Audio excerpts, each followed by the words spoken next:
Hello everyone and welcome to the Smashy Business Show. Today is Tuesday, May 20, 2025. I'm Abdul Majid Awan. And I'm Anika Ellis Baby, and we have got a packed show for you today. The first headline. Nvidia, UAE's MGX plan to build Europe's largest data center. Saudi PIF opens Paris office, aims to double European investments. Pavel Durov slams Mark Zuckerberg, calls WhatsApp a cheap copycat of Telegram. And UAE's travel and tourism sector to add more than 26,000 jobs this year. And finally, we're going to talk about Codex. Will coding become obsolete as AI automates it in ChatGPT? A little out of our league, but we should discuss it because it's one of the biggest developments in the world right now. Before that, in an age where one viral post can undo years of work, IRM 360 is hosting a private invite-only event in Dubai Marina on May 21, 2025, tailored for those who can't afford to leave their reputation to chance, led by Nino Kader, the strategist behind the Qatar World Cup's image turnaround, and Dennis Broberg, whose firm has generated over $100 million in ad-driven revenue while safeguarding high-profile brands. This exclusive session is designed for founders, public figures, family offices, and their advisors. With limited seats available, the morning and afternoon sessions will offer discreet, high-impact insights. Apply now to receive your private invitation. And let's jump into the first story. Nvidia and Abu Dhabi's investment firm MGX are teaming up with French partners to build what's being called Europe's largest AI data center. The project, announced at the Choose France Summit in Versailles, a lot of news is coming out of that conference, will be located near Paris, and is expected to have a massive capacity of 1.4 gigawatts. So this initiative is part of a broader AI cooperation agreement between France and the United Arab Emirates following UAE President Sheikh Mohammed bin Zayed Al Nahyan's visit to French President Emmanuel Macron earlier this year. During that visit, Emirati officials discussed plans to invest up to 50 billion euros in French data center infrastructure. And the project is seen as a strategic alignment of France's push for AI sovereignty and the UAE's ambition to diversify its economy and expand global influence. Macron, the French president, has committed 109 billion euros for AI development as France looks to compete with global tech leaders like the US and China. Key partners in the data center campus include BPI France, Mistral AI, Bougis SA, EDF, pardon my French, EDF Group, and École Polytechnique, which already collaborates with the Mohammed bin Zayed University of AI in Abu Dhabi. The project's first phase is slated to go live in 2028 and represents an 8.5 billion euro investment. And MGX is backed by His Highness Sheikh Tahnoon bin Zayed, a central figure in global tech investments. The firm has supported OpenAI and XAI and is also being tied to the $500 billion US AI project known as Stargate, which will invest $100 billion each year into the US economy. Yeah. And very important news, right? Very big. Yeah, as we were reading it, I quickly went to check Nvidia stock. Up, right? Up, right? And it's it's already in the 0.717. Are you buying it now, or? I bought long back. Oh, nice. And ever since Trump came to the UAE, I have been making money. I have just been so confident. She's wearing the green color of currency as well. So yes. Yeah, she's literally bathing in money right now. But yeah, a lot of tech stocks, to be honest, have gone up since that visit because there's been so many announcements. So much, especially in AI. Yeah. So UAE was wanted the Nvidia chips. Now they finally gotten it. Yeah. Saudi Arabia wanted the Nvidia chips. They've gotten it. There was a law which was going to come into place on 15 May. The funny thing is no one talked about it. I don't know what happened to it. Maybe it got pushed down. But 15 May was the time when everyone was going to be divided into 3 tiers. And UAE and Saudi were in tier 2. So they would not get the amount that they got. So hopefully that bill is on the side. Something is happening. Today, I'm sure something's happening. Yeah. Funnily, Trump today also has pushed the AI bill forward. There's a deepfake bill that is now signed that anyone who creates a deepfake image, which is bad, which is vulgar, will be now prosecuted in court. So that's also. Oh, amazing. So yeah, a lot of things are coming out of this tech environment because we're living in the age of AI and it's just the start. And talking about AI and Saudi Arabia, we can't leave them out. The next story is about Saudi Arabia's public investment fund, which is expanding its global presence with the opening of a new office in Paris. The move is part of the kingdom's strategy to deepen economic ties with France and double its investment across Europe by 2030. The Paris office adds to the Sovereign Wealth Fund's global network, which already includes branches in New York, London, Hong Kong, and Beijing. French President Emmanuel Macron was expected to attend the launch event alongside senior Saudi officials. And PIF Governor Yasser Al Rumayyan revealed that the fund plans to increase its European investments and procurements to $170 billion by the end of the decade, 2030, nearly double the $85 billion it has already deployed across the continent since 2017. Nearly $9 billion of that total has gone to France alone. While details about staffing or future investments in France were not disclosed, the PIF already holds a strong partnership with French private equity firm Ardian. Together, they control nearly 40% of London's Heathrow Airport. The Paris expansion reflects growing Saudi interest in strategic assets across Europe. And the PIF is balancing its global ambitions with the demands of Vision 2030 at home. As the kingdom faces growing budget pressures and lower oil revenues, the funding is ramping up debt sales, IPOs, and tapping new investor pools, aiming to invest up to $70 billion annually after 2025. It's a very interesting story, Annika, because UAE, MGX, Nvidia, French partners, AI data centers, Europe's largest, and Saudi Arabia is like, okay, we will also jump in. We want to do something. We'll open a Paris office. We have one in London. We have one in Hong Kong. Yeah. Saudi Arabia obviously is the headquarter of the headquarters. And then we'll open an office in Paris. And the investment that Saudi Arabia, this report was especially interesting because the investment that they've made in France alone, $9 billion. It's Wow, really that interesting. is huge. And they're doubling from 85 billion in Europe to 170 by the end of the decade. So I think Europe is not dead.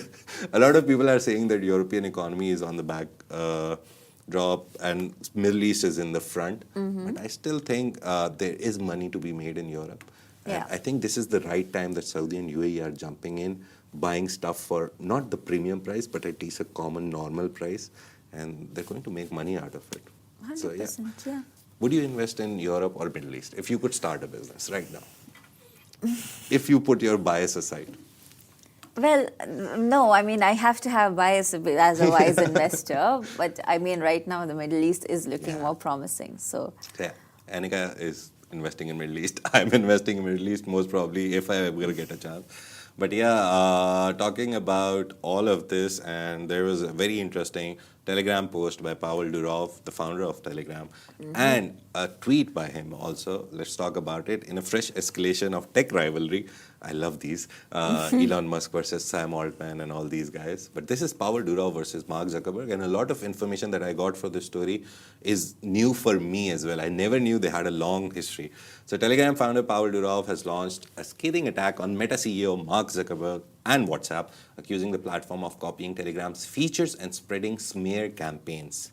Durov made the comments on his official Telegram channel, where he announced a $50,000 contest encouraging creators to make viral videos showing how Telegram has led the messaging industry, while WhatsApp follows. He called WhatsApp a platform trapped in the past, in quotes, and claimed the app's innovations are delayed and diluted versions of Telegram's.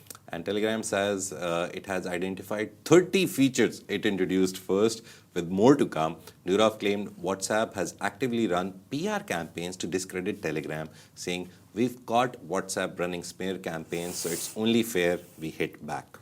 This feud isn't new. Telegram and WhatsApp have been rivals since 2013. After Meta acquired WhatsApp for $19 billion in 2014, a major outage pushed 5 million users to Telegram in just one day.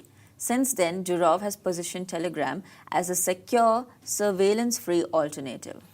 And over the years, Durov has repeatedly criticized WhatsApp's privacy model. He once called it a honeypot for hackers and governments and urged users to delete it entirely. Still, WhatsApp offers end-to-end encryption by default, something Telegram does not enable across all chats. Tensions between the two tech founders go back to 2009, when Durov claimed that Mark Zuckerberg copied VK features after a meeting. In 2025, the rivalry remains fierce, with Durov branding Zuck an opportunist and defending Telegram's independence, while WhatsApp continues to lead the market with over 2 billion users. And Telegram, apparently, according to Pavel Durov, also has 1 billion users.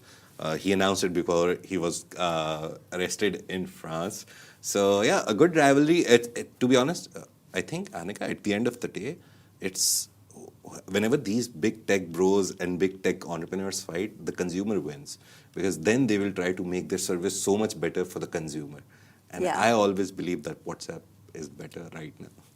Do you use Telegram? Have you used Telegram? I have little bit, but not too much. Yeah. I've also been one who uses WhatsApp a lot. But I don't completely disagree with Pavel Durov, because I do feel like Meta tends to copy a lot of Yeah. features from other apps. Like recently they launched Edits.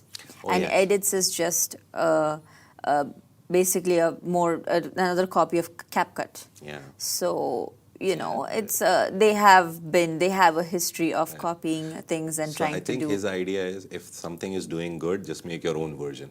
Yeah, right? and then Threads, we have Twitter, Facebook and Instagram were just Yeah. generally the first things to come I think the about. only original thing that he made, and it's not original, even Facebook was already being implemented in different ways. If you've seen the movie, it's so interesting, the movie made on him. It's according to Mark Zuckerberg, the movie is not at all true. But if you look at it, there's like 5% truth in that movie. He actually copied the idea from two brothers who wanted him to build Facebook, but for Harvard students. It didn't have a name Facebook at that point. And then he stole the idea and he was like, okay, I'll make my own. So yeah. History of copying stuff. But yeah, WhatsApp is good. But again, Mark Zuckerberg didn't make it. Someone else made it. He just bought it. Yeah. So yeah, let's go to the UAE now. And the travel and tourism sector is on track to create more than 26,000 new jobs this year.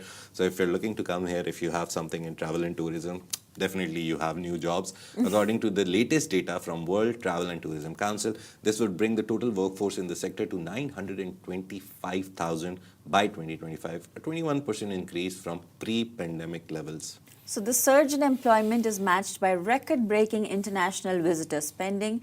The WTTC projects 228.5 billion dirhams, or over $62 billion in foreign tourist expenditure next year, while domestic spending will climb to 60 billion dirhams. This is up nearly 50% from 2019. And Julia Simpson, CEO of WTTC, called 2024 a record year for the UAE and predicts even faster growth in 2025. The country's strong infrastructure, smooth visa process, and world-class air connectivity continue to fuel the sector's momentum.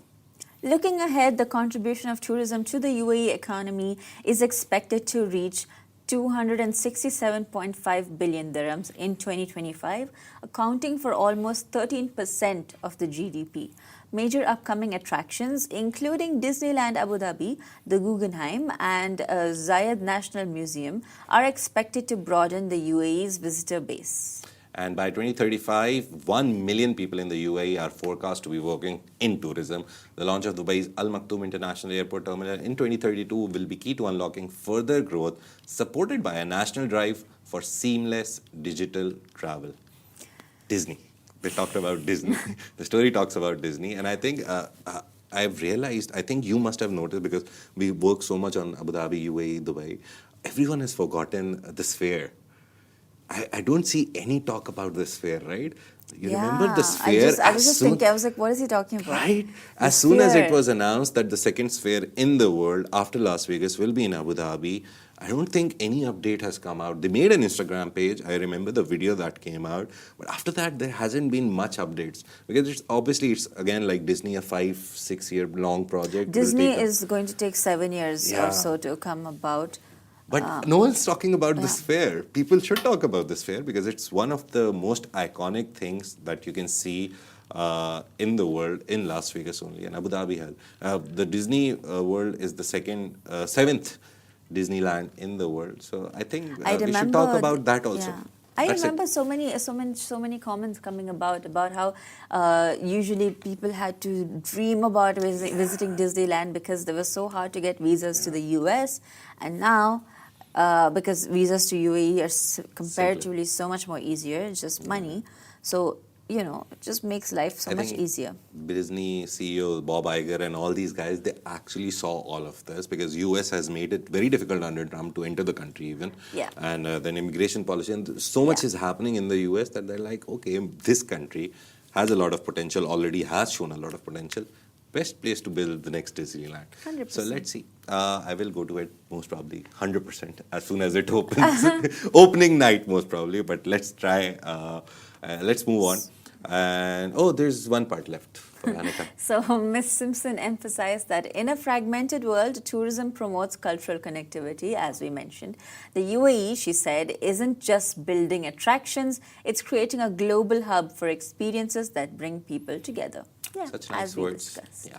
And last story of the day, and it's a little complicated. That is why we are doing it, because it's actually the time where AI is taking away jobs. Recently, we saw that Microsoft fired 6% of its employees across the board. That is nearly 1,000 people. And two departments were the most effective, product development and code development. So 30% of their code they're writing. So this thing comes right at this time. Because of Codex. Yeah. And the question is coding becoming obsolete? And that's the question some are asking after OpenAI launched a preview of its most advanced coding assistant yet, Codex, now integrated directly into ChatGPT. The new tool aims to transform the way developers write, fix, and manage code. Codex works like a virtual software engineer embedded inside ChatGPT. Instead of relying on internet access or local tools, it runs entirely in the cloud and can read, test, and edit entire code bases, even connected to private GitHub repositories, using simple natural language prompts. And users of ChatGPT's Pro, Team, or Enterprise plans can access Codex from the sidebar and assign tasks using plain English. For example, saying add a login page is enough for Codex to work.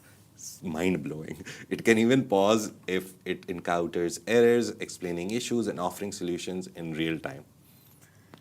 OpenAI says Codex is already being used internally to handle routine development tasks like writing, documentation, and running tests. The aim is to free up human engineers to focus on higher-level problem solving and creative work, treating Codex more like a teammate than a tool. However, Codex isn't flawless. Experts warn it still makes mistakes, especially when faced with vague instructions or subtle bugs. Human oversight remains essential, especially for mission-critical applications, and to limit misuse, Codex won't generate harmful code and can't access the open internet. Industry leaders believe AI coding assistants will soon become the norm. Microsoft and Google estimate that AI already generates around 30% of their internal code, a number expected to rise. Codex may not replace programmers, but it's certainly redefining how coding gets done. And that's very important because a lot of big, Anika's from India, right? India is one of the, you have an Indian passport, but India is like one of the biggest exports hub of coders and software developers, right? Yeah. Bangalore, I think, is like the center of the Silicon Valley. Yeah, so I think a lot of them would be worried like what is happening, but this is a very nice balanced approach. That is why all this was written, that they just treat it as a teammate. Yeah. Don't treat it as your replacement. Treat it as a teammate. But I mean, of course, if your skills are only at that level, it becomes something that can replace you. Yeah. So let's not deny that AI is replacing humans. But I think what is an important skill to develop in this time and age right now is not how to be better than AI, but rather how to interact with AI. Yeah. You know, people who can talk to AI and know, because a lot of times AI makes mistakes because the instructions are not clear enough. So I guess focusing on how to talk to AI, how to give instructions, how to communicate to get what you need, that is becoming a much more essential skill today. Yeah. There's a word for it. So I could basically become a coder now. Yeah, everyone can. If I just learned how to talk to AI. This Codex, it comes at a time when I already have used 2 or 3 things to create an app. I was experimenting with a lot of, there's Lovable. It's very simple for everyday use, a very basic app it can make. It can deploy it and you can use it. Then you have Replit. It's by a Jordanian American entrepreneur, Amjad Masad. We cover him a lot on our socials. That guy created Replit and it has an AI agent in it. So the only good thing about OpenAI and ChatGPT and Codex is it's inside ChatGPT. So you don't have to go anywhere. It's kind of like ChatGPT is becoming that super app where you went to Google for everything. Now you go to ChatGPT for everything. So really interesting times for software developers and writers as well, because I remember as soon as ChatGPT came out, a lot of people are like, oh, writers are dead, copywriters are dead, marketing copywriters, every kind of writing person who does it is dead. Honestly, but we've actually evolved with it, right? I personally find ChatGPT's writing very annoying at this point. It becomes annoying because it has a set of ideas which it will use. I can't remember the headline. I saw this very good headline. A female player won something and it was the first title, and it was a very interesting headline. And the guy wrote a whole piece on it that you can never in 100 years use AI to write it. Because there's so many cultural nuances and there's so many sports terminologies that came together to write just one headline. And that person over 15 years has been doing it. So for AI to be that creative, it will take a lot of time. So rely on humans. Bare minimum. Yeah, bare minimum, If you want to write 5,000 words of useless stuff, best ChatGPT, Grok, anything you want. Oh, Grok, Perplexity, these are all good ones. Better than ChatGPT in terms of text, I would say. But that's a wrap for today. Thank you for tuning in to the Smashy Business Show. Make sure you follow us across all social media channels at Smashy Business and stay ahead with our daily newsletter. You'll find the subscription link in the description. Thank you so much, Anika, for joining me today. This has been a Smashy Business Show, a Smashy Business production, part of the Augustus Media Podcast Network. A big shout out to our 1.6 million monthly listeners across all platforms. You make this possible. If you're one of them, we appreciate you. Have a great day. And the recent 100K. Oh yeah, so we hit 100K on Instagram. Thank you very much. So thank you. Take care. Have a great day. See you tomorrow. Bye-bye.